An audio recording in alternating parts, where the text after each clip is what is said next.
Class 10th। तो कहानी को मैं आगे बढ़ाती हूँ। एक दिन शाम की बात है, संध्या समय हॉस्टल से दूर मैं एक कनकौवे लूटने बेतहाशा दौड़ा जा रहा था। तो कहीं से पतंग गिर रहा था, तो उसे दौड़ कर पकड़ने के लिए जो लेखक है वो दौड़े जा रहे थे बेतहाशा, बिल्कुल कुछ सोचे समझे बिना। आंखें आसमान की ओर थी और मन उस आकाशगामी पथिक की ओर।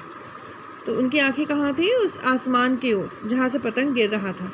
और मन कैसा हो रहा था? एक आकाशगामी पथिक की ओर, जो आकाश से ये गिर रहा हो, ऐसा यात्री उसकी तरफ, जो मंद गति से झूमता पतन की ओर चला आ रहा था, जो बिल्कुल मंद गति से झूम रहा था और वो पतंग की ओर आ रहा था। मानो कोई आत्मा स्वर्ग से निकलकर विरक्त मन से नए संस्कार ग्रहण करने जा रही।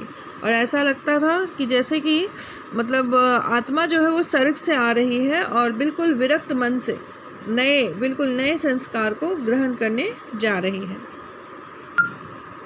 बालकों की पूरी सेना लगे और झाड़ूदार बांस लिए इनका स्वागत करने के लिए दौड़ी आ रही थी। लगे जैसे कि आम तोड़ने के लिए लग्गी बनाते हैं ना, उसी तरह से लगे बनता है पतंग वतंग पकड़ने के लिए। और झाड़ूदार बांस, जिस बांस के आगे झाड़ू जैसा बना होता है, वो सब दौड़े आ रहे थे पतंग को पकड़ने के लिए। किसी को अपने आगे पीछे की खबर नहीं थी। सभी मानो उस पतंग के साथ आकाश में उड़ रहे थे, जहाँ सब कुछ समतल है। मोटर कारें, ना ट्राम, ना गाड़ियाँ। मतलब वो इस तरह से दौड़ रहे थे कि जैसे दुनिया में कुछ भी नहीं है, बिल्कुल समतल रास्ते पे वे दौड़ रहे। सहसा भाई साहब से मेरी मुठभेड़ हो गई, जो शायद बाजार से लौट रहे थे। उन्होंने वही हाथ पकड़ लिया और उग्र भाव से बोले, इन बाजारी लौंडों के साथ ढेले के कनकौवे के लिए दौड़ते तुम्हें शर्म नहीं आती? तो ढेले के मतलब कि 1-2 रुपए का जो पतंग होता है उसको पकड़ने के लिए दौड़ते हुए तुम्हें इन बाजार के बच्चों के साथ दौड़ते हुए तुम्हें शर्म नहीं आ रही है?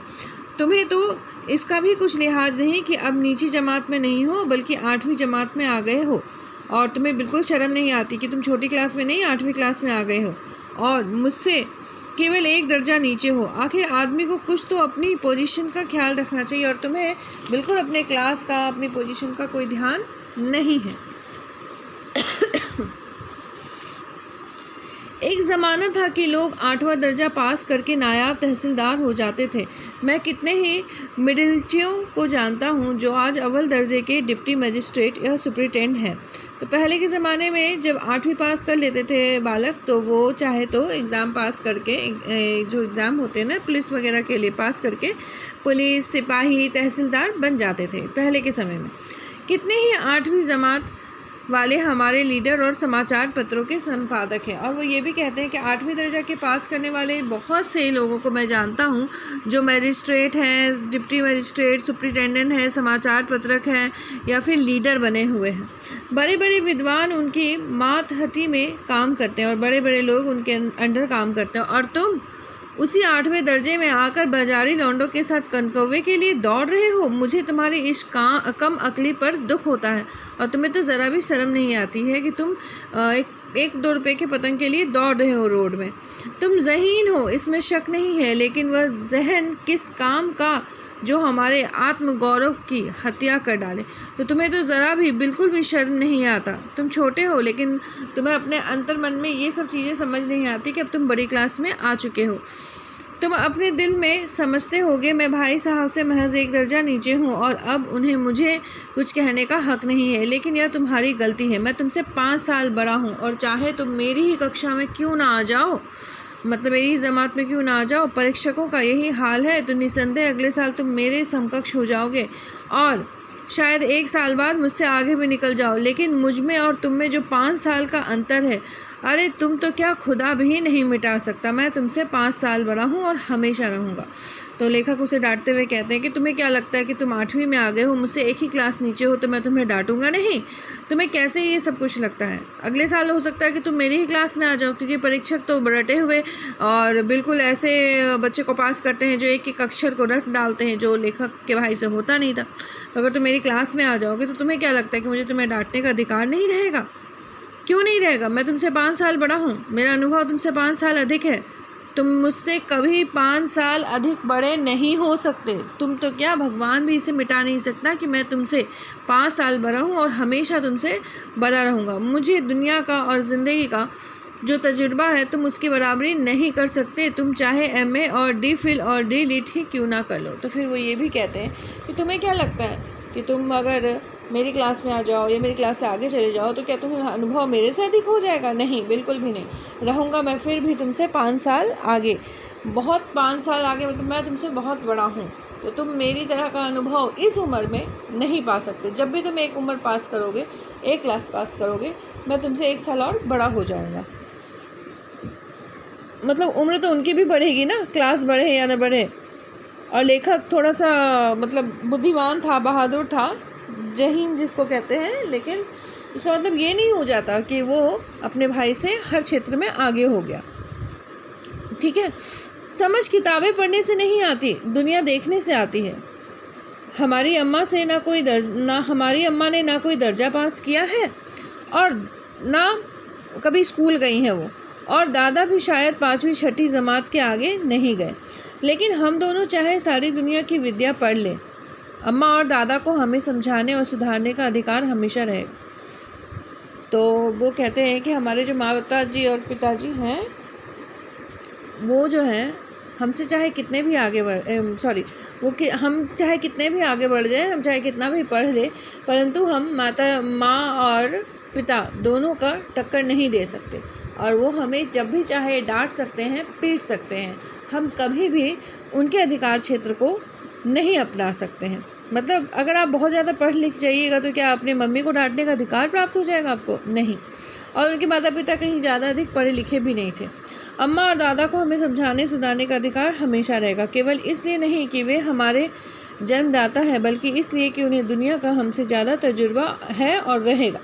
अमेरिका में किस तरह की राज व्यवस्था है और 8वें हेनरी ने कितने ब्याह किए हैं और आकाश में कितने नक्षत्र हैं, ये बातें चाहे उन्हें ना भी मालूम हो, लेकिन ऐसी हज़ारों बातें मालूम है जिनका ज्ञान उन्हें हमसे और तुमसे बहुत अधिक है।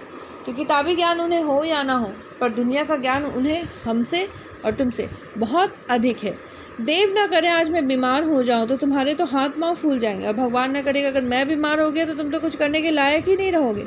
दादा को तार देने के सिवा, यानी कि पत्र भेजने के सिवा तुम्हारे पास और कोई रास्ता नहीं होगा, लेकिन तुम्हारी जगह दादा हो तो किसी को तार ना दे, ना घबराए, ना बदहवास हो। लेकिन जो दादा हैं, दादा ये पिताजी को कहते हैं, कुछ लोग अपने पिताजी को दादा, बड़े पापा इस तरह से कहते हैं। तो वही कह रहा है लेखक कि जैसे अगर लेखक के बड़े भाई के अगर मैं बीमार हो गया तो पिताजी को तो कुछ करने की ज़रूरत नहीं पड़ेगी, वो डरेंगे नहीं, घबराएंगे नहीं, लेकिन तुम तो पहले ही घबरा जाओगे, तुम मेरे लिए कुछ भी नहीं कर सकते हो।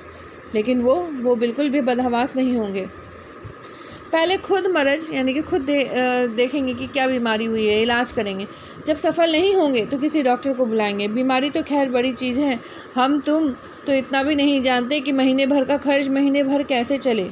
जो कुछ दादा भेजते हैं उसे हम 20-22 दिन तक में खर्च कर डालते हैं और फिर पैसे को मोहताज हो जाते हैं, नाश्ता बंद हो जाता है, धोबी और नाई से मुंह चुराने लगते हैं। लेकिन जितना आज हम और तुम खर्च कर रहे हैं उसके आधे में दादा ने अपनी उम्र का बड़ा भाग इज्जत और नेक नामी के साथ निभाया है और कुटुंब का पालन किया है। तो आगे लेखक के भाई जो है वो बताते हैं कि तुम्हें क्या लगता है, महीने भर का खर्च तुम्हें पता है कि कितना है, क्या है? क्या हम लोग महीने भर खर्च चला पाते हैं? जो हमें दादा वहाँ से भेजते हैं पैसे, वो तो हम 20 दिन में ख़त्म कर देते हैं, बाकी के 10 दिन तो हम बिना नाश्ते के काटते हैं, और धोबी से नाई से सबसे नज़र चुराते हैं, उनको पैसे नहीं दे पाते हैं। तो महीने भर का खर्च तो चलाने लायक हम है ही नहीं। लेकिन दादा तो पूरे महीने भर का खर्च जो है बड़े आराम से चला लेते हैं, हाँ, और वो एक एक पाई को जोड़ते हैं, और हमें जितना वो पैसा भेजते हैं उसके आधे पैसे में तो उन्होंने उम्र गुजारी होगी। लेकिन हम क्या ऐसा कर सकते हैं? लेकिन नहीं, हम ऐसा नहीं कर सकते हैं। तुम्हें ये सब बात समझ में नहीं आएगी। वो अपने पूरे परिवार का पालन पोषण किए हैं, मतलब पूरे परिवार को चलाने का काम इज्जत से और नेक नामी से किया है। किसने? उनके दादा ने। अपने हेडमास्टर साहब को ही देख लो, MA है कि नहीं, और यहाँ के MA नहीं, ऑक्सफोर्ड के हैं, ऑक्सफोर्ड से विदेश से पढ़कर आए हैं उनके हेडमास्टर यहाँ। और हेडमास्टर साहब की डिग्री यहाँ बेकार हो गई। पहले अपने हेडमास्टर साहब को ही देखो, MA है कि नहीं, और यहाँ के MA नहीं, ऑक्सफोर्ड के हैं। 1000 रुपये पाते हैं, लेकिन उनके घर का इंतज़ाम कौन करता है? उनकी बूढ़ी माँ।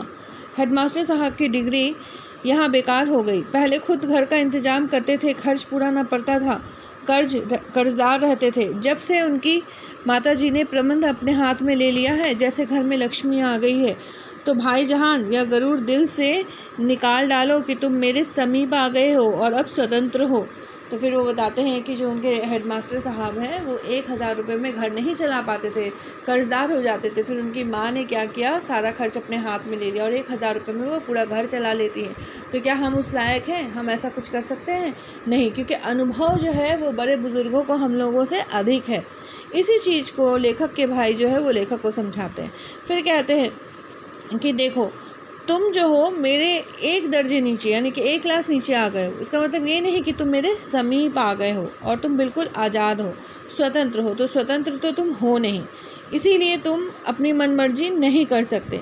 मेरे देखते तुम बेरहा ना चल पाओगे। अगर तुम यूँ ना मानोगे तो मैं थप्पड़ दिखाकर इनका प्रयोग भी कर सकता हूँ। मैं जानता हूँ तुम्हें मेरी बातें जहर लग रही हैं, और अगर तुमने मेरी बात नहीं मानी तो मैं तुम्हें थप्पड़ भी मार सकता हूँ। मैं उनकी इस नई युक्ति से नतमस्तक हो गया। मुझे बहुत शर्म आई। लेखक को सिर झुका लिया मैंने। मुझे आज सचमुच अपनी लघुता का अनुभव हुआ, मुझे अपने छोटेपन का एहसास हुआ। भाई साहब के प्रति मेरे मन में श्रद्धा उत्पन्न हो गई, तो मैंने उनकी श्रद्धा भक्ति करनी शुरू कर दी। मैंने सजल आँखों से कहा, हरगिज़ नहीं। मेरे आँख में आंसू आ गए थे। आप जो कुछ फरमा रहे हैं वह बिल्कुल सच है और आपको उसको कहने का अधिकार भी है। भाई साहब ने मुझे गले से लगा लिया और बोले, मैं कनकौवे उड़ाने को मना नहीं करता, मेरा भी जी ललचाता है, लेकिन क्या करूं? क्या खुद बेराह चलूं तो तुम्हारी रक्षा कैसे करूंगा? यह कर्तव्य भी तो मेरे सिर है। संयोग से उसी वक्त एक कटा हुआ कनकौवा हमारे ऊपर से गुजरा। उसकी डोर लटक रही थी। लड़कों का एक गोल पीछे पीछे दौड़ा चला आता था। भाई साहब लंबे हैं ही, उछलकर उसकी डोर पकड़ ली और बेतहाशा हॉस्टल की तरफ दौड़े। मैं पीछे पीछे दौड़ रहा था। तो फिर लेखक के भाई साहब ने बताया कि तुम्हें क्या लगता है, मुझे खेलने का मन नहीं करता, लेकिन अगर मैं खेलूँगा तो तुम्हें कैसे रोकूँगा? तुम्हारी रक्षा का और तुम्हारा अधिकार जो है वो मेरे सिर पे है। इसी समय एक पतंग आ रहा होता है नीचे, तो वो झट से बड़े भाई साहब उसको पकड़ लेते हैं और दौड़ते हुए हॉस्टल की तरफ जाते हैं, और छोटा भाई भी उनके पीछे पीछे दौड़ कर जाता है। और छोटे भाई ने भी बड़े भाई को कहा कि हाँ बिल्कुल, आपको अधिकार है कि आप मुझे डांट सकते हैं, मार सकते हैं, और मैं आपकी बात को ज़रूर मानूंगा। तो ये थी कहानी बड़े भाई साहब छोटे भाई साहब। मैंने आपको पूरी तरह से समझा दिया है। अब आप सारे वीडियोस को देख के कहानी को पढ़िए और समझिए, क्योंकि प्रश्नोत्तर कहानी के मध्य से आएंगे। प्रश्नोत्तर आपको याद करने की आवश्यकता नहीं है। धन्यवाद।